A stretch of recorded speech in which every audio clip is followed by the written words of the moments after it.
I didn't expect a simple birthday photo to start the unraveling of my entire relationship. It was a quiet evening at home. Nothing fancy.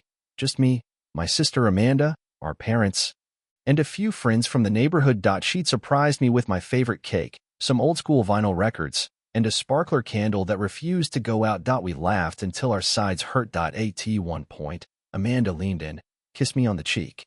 And someone, maybe my cousin, snapped a photo. It was unfiltered, unposed, full of light. I looked genuinely happy in it.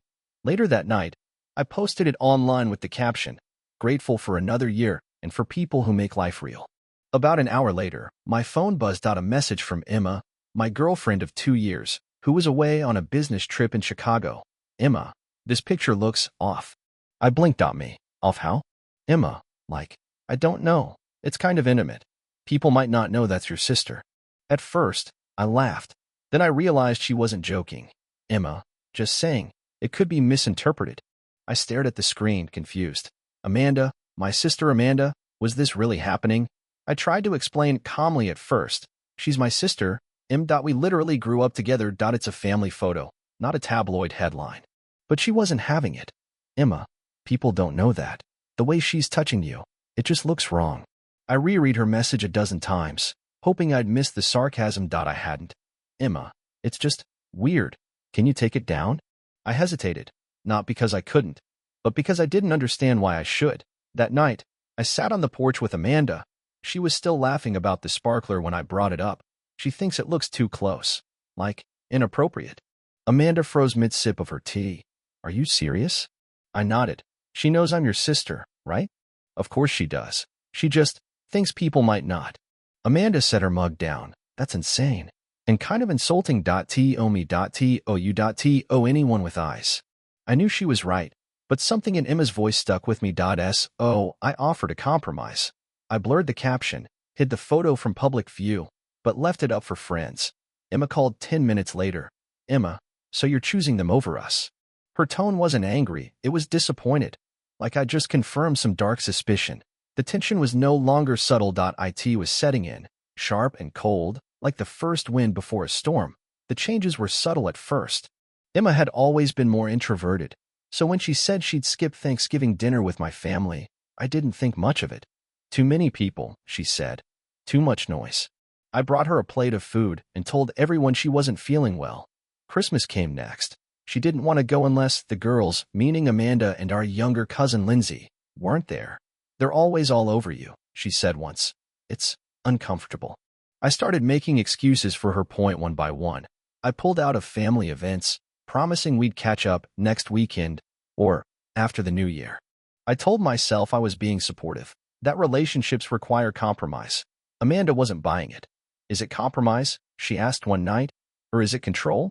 I brushed it off. Emma just needed time to feel safe, to feel like part of the family. I even convinced Amanda to stay away one weekend so Emma would visit. But when she showed up, she seemed tense, like she was walking through a house full of landmines. Still, I defended her. To my parents. To my friends. To myself. "She's just sensitive," I'd say.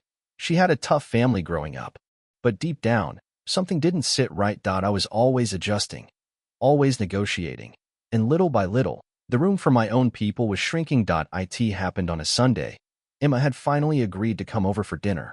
Just a small gathering. I asked Amanda and Lindsay to keep things low-key. No teasing, no family stories that might put her on edge. For the first hour, it went fine. Polite smiles, surface-level conversation. Then Amanda brought up the birthday photo, half joking, trying to clear the air. Emma froze. "So we're still talking about that?"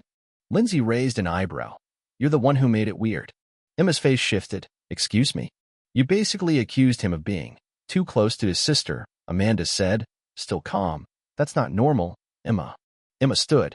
"I knew this was a setup. You've never liked me. You act like I'm the outsider." "No." Lindsay shot back. "You isolate him. You make everything about you. And you treat his love for his family like a threat." That's when it unraveled. Emma accused them of being inappropriately close, of trying to sabotage her relationship, of never respecting boundaries. Her voice was shaking, not from fear, but from fury. She turned to me, eyes wide with betrayal. "You just let them talk to me like that?" "I didn't expect," I began, But she was already grabbing her coat. I don't need this.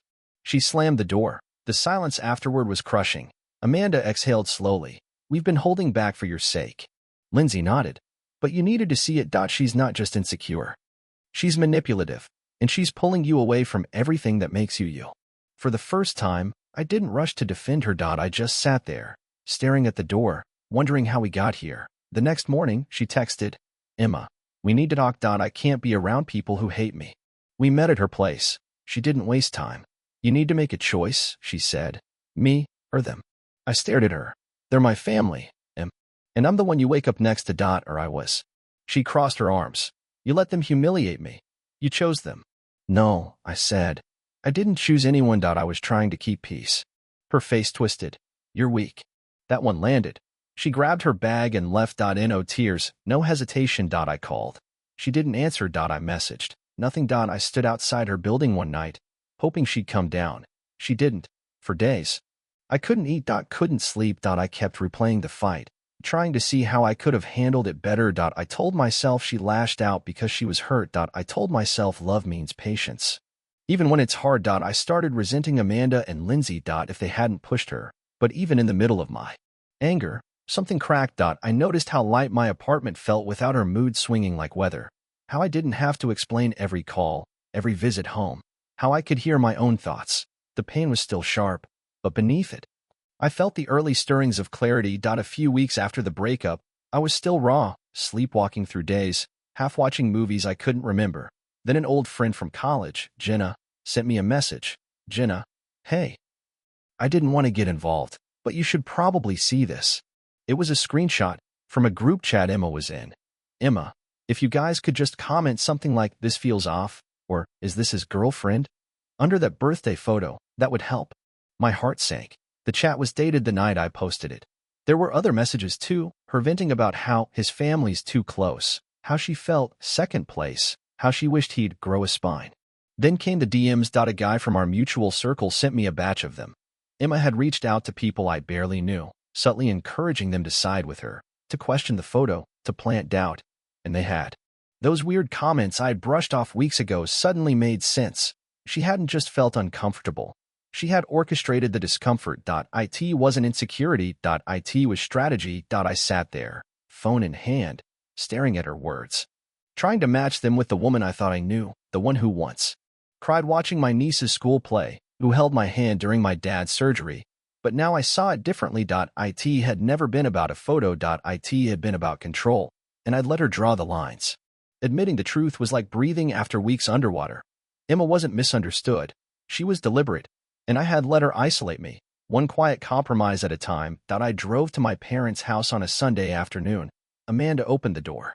For a second, I couldn't speak. I'm sorry, I finally said. For pulling away. For defending something that didn't deserve defending. She didn't say anything, just pulled me into a hug. A real one. Lindsay joined us in the kitchen. Dad grilled in the backyard like nothing had changed. Mom handed me a cup of tea the way she always used to. We didn't need a dramatic conversation. They were just there.